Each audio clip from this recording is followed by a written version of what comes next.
Hi, it's Gary Foster again, and on this video I'm going to share with you why smoking cannot be an addiction. I know it's a bit contentious, but let me show you what I do. What I've done, I've prepared on a small pad a graph that I show my clients when I'm working with them. If you remember on the past video when I was talking about predetermined outcomes, that's exactly what I'm working towards when I'm helping someone changing their beliefs around the fact it's difficult to stop smoking, or when they've packed in the past or given up that they've started again. So I actually work with them on those beliefs so they can let them go and become a non-smoker. So let me show you what I do. Okay, so you'll be able to see this chart here that I've sort of sketched up. And on purpose, what I've done, I've got at the bottom here when they had their very first cigarette and started to smoke, okay? And then what we have is a gentle slope that normally takes a bit of time when they're learning to smoke to get to the average amount they'd smoke in a day. Now on this graph, I've worked around 20 a day. Typical client, 20 a day. And so for a habit, they would go along this graph line up and down, maybe give up a couple of times and carry on, and then now is when they want to be a non-smoker with me. Okay, so that's about right. And I'll always ask them, you know, how many did you smoke when you used to smoke and learning to smoke? And then if it's 20, I'll say, when was the last time you smoked 40 a day? And they might go, well, maybe the odd time. I'll say, about 60. They go, oh, never. So then I'll say, well, you've never done 80 or 100. They go, absolutely. Okay, let's bring it a bit close for you. So then I'll say, okay, imagine, all right, that you're going to take crack cocaine for the first time. All right, and I've had this verified by users. All right, so what I'm about to share with you, absolute truth. Let's say they were both 14 at the time, and they're going to either learn to smoke or take crack cocaine. All right, the 14-year-old who learns to smoke has put a lot of willpower in learning to smoke, because to be honest, for most people it's horrible, and they admit that to me, and they start to laugh when I say, well, you had to use a lot of willpower, didn't you? They go, yeah, absolutely. Okay, 14-year-old takes crack cocaine, feels great, feels fantastic, wonderful feeling, but that goes away very quickly, so then they need a little bit more. And then they feel great again, but then that goes away and it begins to wear off, so they need some more, and the dealer knows that, they're hooked, they're addicted. This line here is the line of addiction. More wants more wants more. Okay, so a lot of people that go on to crack cocaine will be having more and more and more until they get to a point where they overdose. That's an addiction, okay?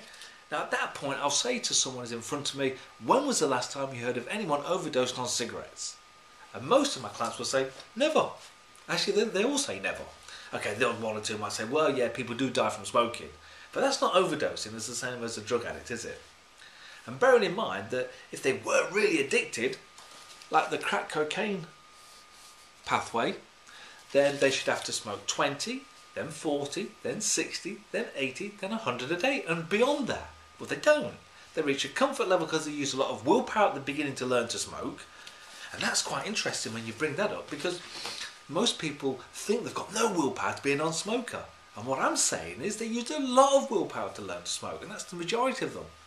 How can I say that? Well, think about this. A 14-year-old learning to smoke normally is doing it for one or two reasons. To either fit in, be a rebel, or both. And generally speaking, there's a high level of emotion connected with that. The one of connection, being part of a group, being grown up, and all the many other things they think they're going to get from it.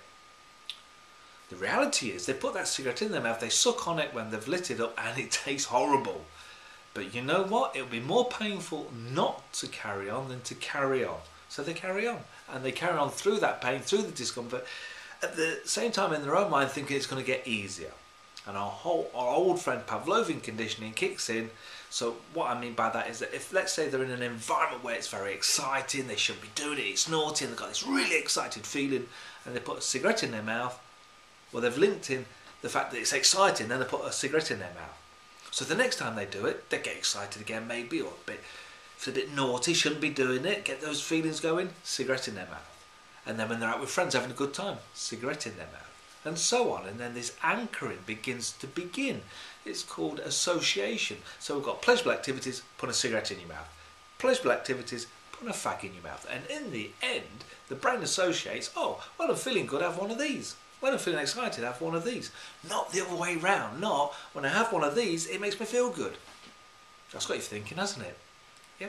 So smoking cannot, never can be what I call a proper physical drug addiction. But when you read about it in government paraphernalia, it says that, doesn't it? Well, of course it does. Let me show you what I do with my notepad, okay?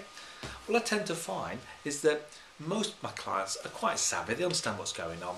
So when I reveal to them, and I'll underline it for you, that the government in the UK bring in about £12 billion a year in taxes from smokers who smoke their cigarettes, well, it's in the government's interest, isn't it, to actually convince them that they're addicted, and it's going to be difficult to stop. I know they've got all these stop smoking programs, and at the moment there's an advertising campaign that says if you smoke more than 15, a mutation will occur in your body and you see a tumour growing at the end of a cigarette. Well, neuroscientists now know that if you show those type of graphical images, most people that smoke will have another cigarette because it excites the pleasure part of their brain. That part of the brain is thinking, well, if I'm going to die anyway, I might as well enjoy it and have the cigarette. That's the dichotomy, that's the confusion the brain is put in. Okay, so look, if cigarettes really were truly addictive like Class A drugs, they'd be banned, but they're not. Okay, so it's just purely a habit, and habits are things that you and I can change. Let me show you something, okay? I ask a lot of people to do this exercise where they bring their hands together in a clasp. Then I'll find out which thumb's on top of the other. For me, it's my left thumb. See that one there? Okay. Then I'll ask them to change, which I've just done now, and bring the other hand over on top. I'll say, how's that now feel? Most people say, oh, it feels a bit uncomfortable, it feels different. I'll say, right, put it back to the other position, watch, like that, and they'll go, oh, that's better. I'll say, look, this is how habit is formed and how habit can be changed. And what we're going to do, we're going to create some new sort of neural pathways in the brain so we can actually, and it's a real fun exercise, we're going to get your hands moving from left to right as quick as possible. And watch what I'm doing. I'm actually moving my fingers and my thumbs all together. Every now and again they might clash, it doesn't matter, we just carry on. And at the same time, I always ask them this question: did you learn to ride a bike as a kid? And most go, yeah. So okay then, how many times did you fall off before you thought, that's it, never again? Most people say, no, just carried on. I say, why? I say, well, everyone else was doing it. Okay. Well, if everyone else is doing it, that's called social proof. And basically, whilst I'm doing this with them and asking a question, I'm cross-training their brain, and in there I say, right, stop. How's that now feel? Different position. And a lot of them say, well, it feels okay. And then I'll say to them, when you were learning to ride a bike, you didn't know about the F word, did you? And they go, what F word? I'll say failure. All that you knew is that when you fell off, you got back on again. I say it's the same as being a non-smoker. Okay? The whole idea of you being a non-smoker is that if you have any challenges within your mind, you get back on the bike of success and remind yourself, I'm a non-smoker now. Okay? Forming a new habit. That's all it is. It's not getting rid of one, it's forming a new one. Anyhow, that's my thoughts for today for you. My name's Gary Foster. I help people shift their minds to change their life. Looking forward to working with you at some time maybe, or possibly answering any questions that you may have, and if so, either give me a call on the number below or drop me an email, which I think is just below that. So until then, have fun, take care, bye for now.